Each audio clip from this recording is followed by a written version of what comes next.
Penman. Phil Penman.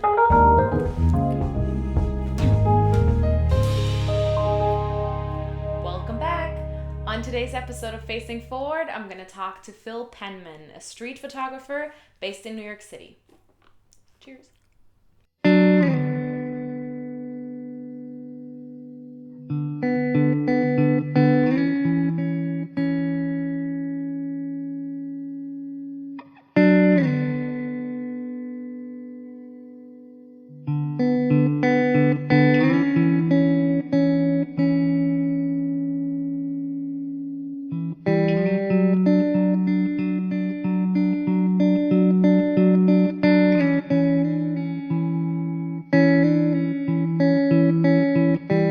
Okay, let's start with the first question. So, can you tell me how you started out in the photography industry and kind of what your story is? My story photography was my father was a photographer, and he kind of got me, I kind of took on from him. My first job, first day we actually shot, I was doing the job. My dad was kind of giving me pointers over the phone about what to do. So yeah, so I was lucky, and I had that, like, I could always make a phone call and find out what I needed to do for a particular job.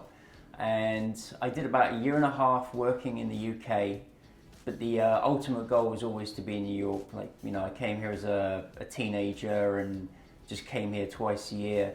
So I ended up moving here in 2000. I worked in Los Angeles for about 6 months, found that I just couldn't stand it there, and didn't really relate with the kind of work that, it was very much celebrity stuff.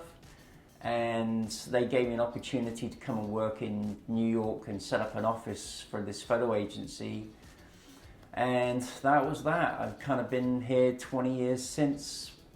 And actually talking, specifically about street photography, and now you mentioned already that you've always had this fascination for New York. Me too. But can you explain why and what makes the city so special for you? I know, when I came here, and I was 16 when I first came here, and I was very into, at the time I was very into like hip hop and the fashion, and over in England you really couldn't express yourself like that. You couldn't wear big baggy pants. If you wore big baggy pants, you were like a weirdo.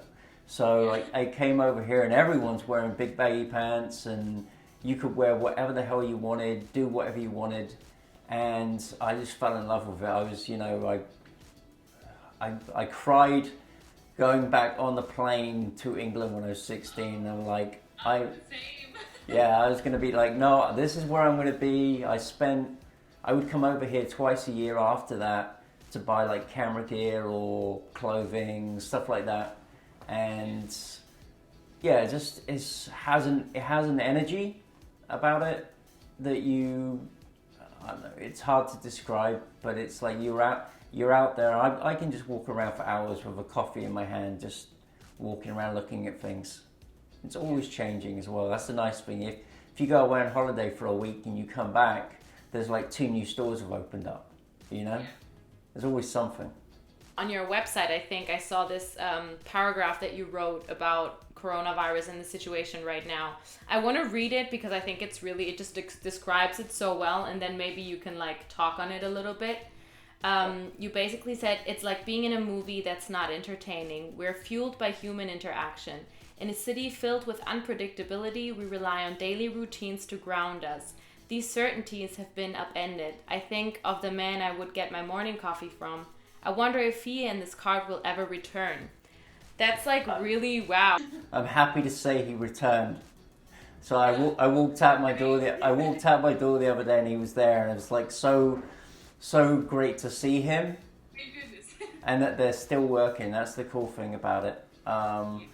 It's over the last 3 months. It was kind of strange because you're walking around, and like I said, the only people you would see were the homeless, pretty much, or construction. Like construction here has been non-stop. Those guys. They continued during the virus? Yep, they have not stopped. It was like walking around in a building site. Everywhere you went, construction crews working non-stop. Then you had, so like I said, the homeless, and then maybe, people painting, I saw people were painting lampposts on Madison Avenue. They're trying to get all this stuff done. So everyone else is kind of locked up, but everyone else is working on the street, trying to get the place. Like, you've never seen the street so clean. It's And then, spooky.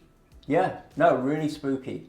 Walking around, people showing all these pictures of desolate streets. It wasn't really like that to me because there were people around.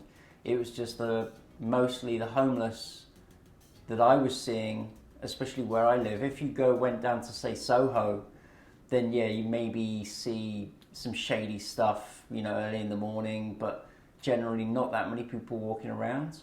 Mm-hmm. And then you fast forward that to today, and it just feels so much worse because everything's now boarded up. It wasn't like that during the pandemic. Like some stores did. Like Louis Vuitton, most of them, they put up these signs, like they would put boards up, but it would be kind of like, we're all going to get through this together.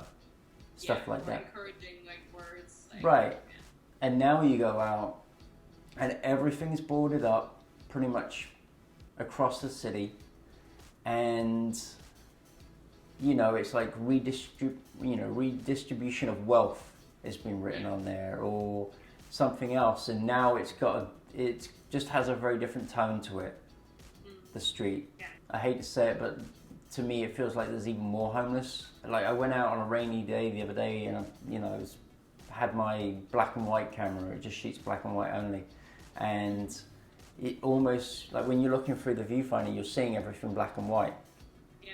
And I'm walking past the liquor store on 10th Avenue, and there's some guy just passed out drunk in front of the liquor store.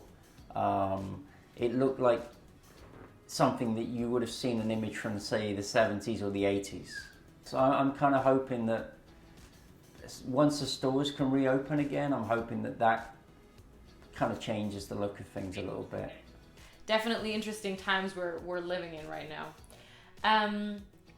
So I saw this, I don't know what you call it, this project, I guess, called Sheltering in Place. Yeah. Can you describe that? What is that, and why did you decide to start doing this?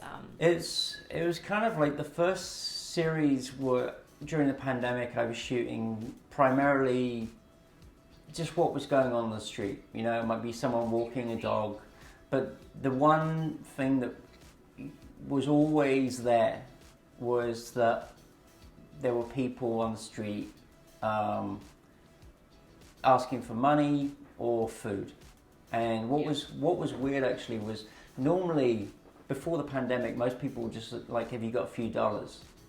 Mm-hmm. This time was the first time I've seen it where they've said, can you buy me some chicken wings? Yeah. So, I went up to one guy and he had kind of had a mask, and I was like, well, are people giving you masks? And he said, no one's giving anybody anything. We're getting this stuff off donations from people that are out. And because, the restaurants aren't cooking the food, there's not the food for them to take away. So the only story I saw really was they were talking about how the homeless were on the subways at night and they were dirtying up the subway system.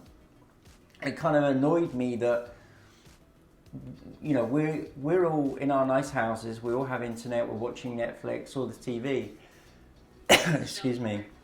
And at the same time, you've got all these people on the street who, they can't go into the hotels unless you were newly homeless. They weren't letting you into a hotel, or so they would want you to go into a shelter, and the shelters are more dangerous than living on the street. So I just thought it was, I wanted to show that there are people actually living in this, on the street, while we're in our houses. And I wanted to do it in a dignified way, if you can say that, where I was just photographing them and who they are. And the nice thing was, I'd get into conversations with people. I still do. I go on the street, half the time I don't take their pictures. The people that I chat with, I find some of the more interesting conversations that I get are actually on the street, to be honest, because they're from people that have been through a lot more than I have, and you can learn from it. And so from the project point of view, I wanted to get that out there that, you know, these people aren't just on the subways mucking up your train so essential workers can't go to work. You know, they are out there. And like I said, it's just getting worse. Yeah. And my last question would be, do you have a favorite picture from this project, Sheltering in Place? It's probably hard. I don't know if it's hard for you to pick one, but I feel like it might be. A favorite? Or one that you particularly like right now, or maybe that's combined to a special story that moved you, maybe. Yeah, there's I think it's more from the experience of being with them. There's one guy though that he's always fascinated me. He's like he hangs out 2 blocks away from me, and he's a huge guy, and he just sits in this chair, leans up against the wall, and he's very intimidating to most people. Okay, like if you saw this guy, you would be very intimidated.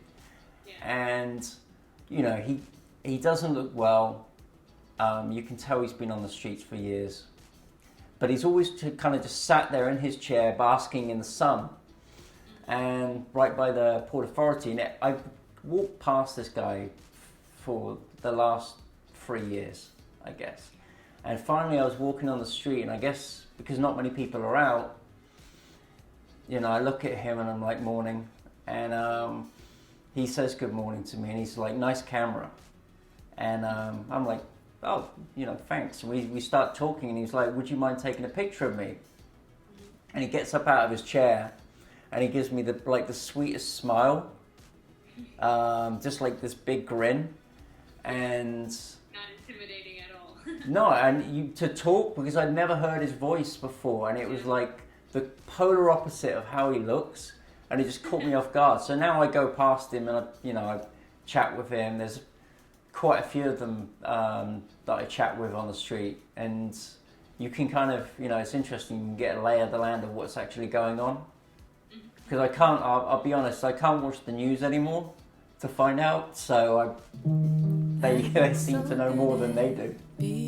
Okay guys, this is it. This was another episode of Placing 4. Leave a comment, follow me on Instagram, follow me on YouTube to never miss an episode again. But I wanna be good at forgetting. Thank you. And making room, so I open the window.